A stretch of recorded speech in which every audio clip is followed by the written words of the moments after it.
કેન્દ્રીય મંત્રી ગજેન્દ્રસિંહ શેખાવત દ્વારા હોસ્પિટલોના સંકલન માટે બેઠકનું આયોજન.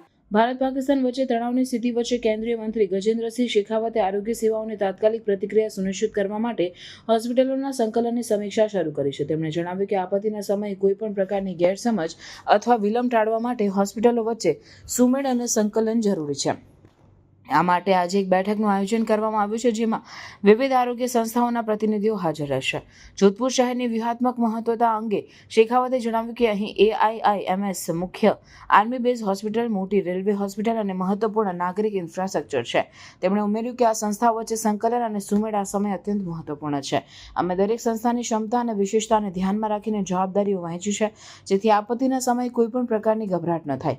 ફાલોડી ખાતે શેખાવતે આપત્તિ વ્યવસ્થાપનની તૈયારીની સમીક્ષા કરી હતી અને અધિકારીઓને કોઈપણ આપત્તિના સમયે ઝડપી, સુવ્યવસ્થિત અને સુમેળભર્યો પ્રતિસાદ સુનિશ્ચિત કરવા માટે નિર્દેશ આપ્યા હતા. તેમણે ખાસ કરીને ફાયર બ્રિગેડ અને એમ્બ્યુલન્સ જેવી તાત્કાલિક સેવાઓને વિકેન્દ્રિત કરવાની જરૂરિયાત પર ભાર મૂક્યો હતો. તેમણે જણાવ્યું કે તમામ મહત્વપૂર્ણ વિસ્તારોમાં એમ્બ્યુલન્સની તૈનાતી ફરજિયાત હોવી જોઈએ. આ ઉપરાંત ચંદીગઢના આરોગ્ય વિભાગે પણ કેન્દ્રના નિર્દેશ અનુસાર આપત્તિ વ્યવસ્થાપન પ્રોટોકોલ સક્રિય કર્યા છે. GMSH-16 અને સંબંધિત સિવિલ હોસ્પિટલમાં તાત્કાલિક વિભાગોને વધારાના સ્ટાફ, આવશ્યક ઉપકરણો અને પૂરતા પ્રમાણમાં તાત્કાલિક દવાઓ સાથે મજબૂત બનાવવામાં આવ્યા છે. વિભાગે સ્ટાફની રજા રદ કરી છે અને ફરજિયાત ડ્યુટી રોસ્ટર તૈયાર કર્યા છે, જેથી કોઈ પણ આપત્તિના સમયે તાત્કાલિક અને અસરકારક પ્રતિસાદ મળી શકે. जिस तरह की तनावपूर्ण परिस्थितियाँ हैं कि कल एक बार सीज फायर अनाउंस हुआ था, लेकिन वापस से फिर कल जिस तरह से सीज फायर का वायलेशन हुआ, हमको निश्चित रूप से बहुत सजग रहने की आवश्यकता है, सतर्क रहने की आवश्यकता है. अपनी सारी तैयारियों को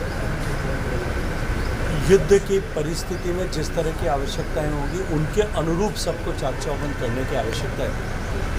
उस क्रम में लगातार बैठकें जोधपुर में भी की, फलोदी में भी की, जैसलमेर में भी की, बाड़मेर में भी की. डिस्ट्रिक्ट एडमिनिस्ट्रेशन के साथ बैठक करने के साथ साथ में अन्य संस्थाओं के साथ में बातचीत की, जो हमारे सीमा जन कल्याण समिति के स्वयंसेवकों के साथ में भी इन सभी स्थानों पर बात की है. कल जिला प्रशासन जोधपुर और जिला कलेक्टर साहब से चर्चा के समय में इस तरह का विषय संज्ञान में आया था कि हमारे पास जो डिफरेंट हॉस्पिटल्स हैं, हमारे पास में राजस्थान सरकार का SN मेडिकल कॉलेज है, जो सबसे बड़ी कैपेसिटी का हॉस्पिटल है.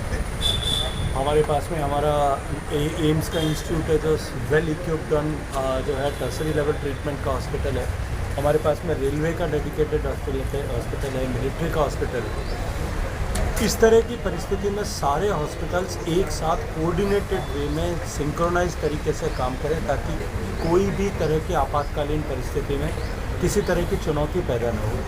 इसके लिए एक बैठक आज सब बुलाई थी, जिसमें जिला कलेक्टर साहब के साथ बैठ करके चारों हॉस्पिटल्स के सारे जो हेड ऑफ द इंस्टीट्यूशन हैं उनके साथ बैठ करके एक SOP बनाने का कि जो है किस परिस्थिति में किस हॉस्पिटल में किस तरह के पेशेंट्स भेजे जाएंगे, इनको जो है सीमलेसली हम सब लोग कोऑर्डिनेट कर सकें. इस पे चर्चा की. अभी आगे इस विषय को आगे बढ़ाने की जिम्मेदारी जो है वो तय.